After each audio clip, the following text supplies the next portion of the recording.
આ ઘટનાની જાણ થતાં જ પાંડેસરા પોલીસનો કાફલો તાત્કાલિક ઘટના સ્થળે દોડી ગયો હતો. પોલીસની પ્રાથમિક તપાસમાં સામે આવ્યું છે કે મૃતક અને આરોપી મિત્રો હતા, પરંતુ કોઈ નજીવી વાત ઉપર થયેલા ઝઘડાએ વિકરાળ સ્વરૂપ ધારણ કરી લીધું હતું. પોલીસે આ મામલે ત્વરિત કાર્યવાહી કરી ટેકનિકલ અને હ્યુમન સર્વેલન્સની મદદથી મુખ્ય આરોપી સનીને ગણતરીના કલાકોમાં જ દબોચી લીધો છે. હાલમાં પોલીસ દ્વારા આરોપીની કડક પૂછપરછ હાથ ધરી વધુ તપાસ કરવામાં આવી રહી છે. સુરતના પાંડેસરા વિસ્તારમાં મિત્રતાના સંબંધો લોહીથી ખડાયા છે, તો નજીવી બાબતે થયેલા ઝઘડાએ એક યુવાનનો ભોગ લીધો છે. મૃતક અમોલ અને આરોપી સની મિત્રો હતા. કોઈ સામાન્ય વાત ઉપર શરૂ થયેલો વિવાદ એટલો વકરી ગયો કે સનીએ આવેશમાં આવીને પોતાના મિત્ર અમોલ ઉપર ચપ્પુ વડે જીવલેણ હુમલો કર્યો હતો.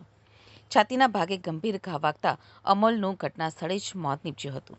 આ ઘટનાની ગંભીરતાને જોઈ પાંડેસરા પોલીસે તાત્કાલિક તપાસના ચક્રો ગતિમાન કર્યા હતા.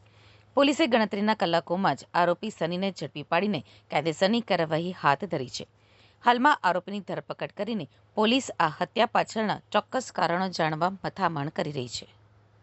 આજે પાંડેસરા વિસ્તારમાં વેદનગર પ્રેમનગરમાં રહેતા બે વ્યક્તિઓ અમોલ અને સન્ની નાઓ સાંજે સલાબતપુરા વિસ્તારમાં જમવા ગયેલા હતા અને અમોલને કોઈપણ કારણોસર મોટાભાઈને લેવા પરત આવવું પડેલું અને પોતાના મોટાભાઈને લેવા અહીંયા આવેલો દરમિયાન સન્નીએ ઉશ્કેરાઈ જ ગયેલો અને પોતાને ત્યાં મૂકીને કેમ આવી ગયેલ છે તેવી રોષથી લાગણી ભડકી ઉઠે, જેના આધારે આવીને સલાબતપુરાથી સીધા તેણે અમોલ પર છરી વડે હુમલો કરેલ અને છાતીના ભાગે વાગતા વાઇટલ પાર્ટ પર ઈજા થતાં અમોલનું મૃત્યુ થયેલ છે.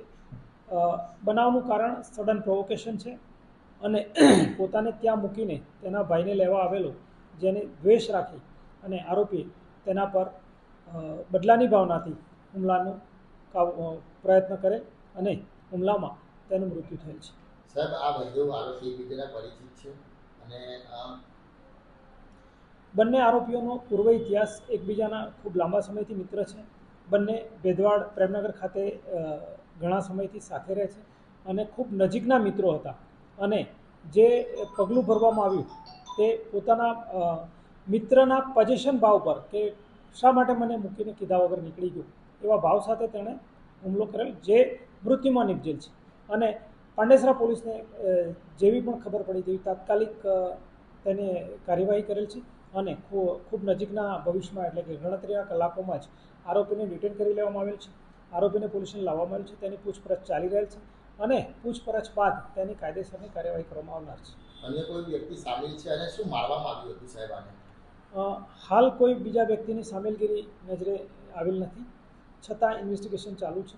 એમાં જે પણ હશે તે ખુલાસો થશે અને ચપ્પુ વડે તેને હુમલો કરેલ છે, જે છાતીના ભાગે વાગેલ છે. કોઈ ગુનાહિત ઇતિહાસ છે બંનેનો મરણ જનાર અને આરોપીનો? હાલ પૂરતું ધ્યાને આવેલ નથી, પરંતુ તેનું ઈ ગુજકોપમાં તેમજ અન્ય NSIJ દ્વારા પણ ચેક કરીને જો કોઈ ભૂતકાળ ઇતિહાસ હશે ગુનાહિત તો તેને આનુષંગિક પગલાં લેવામાં આવશે.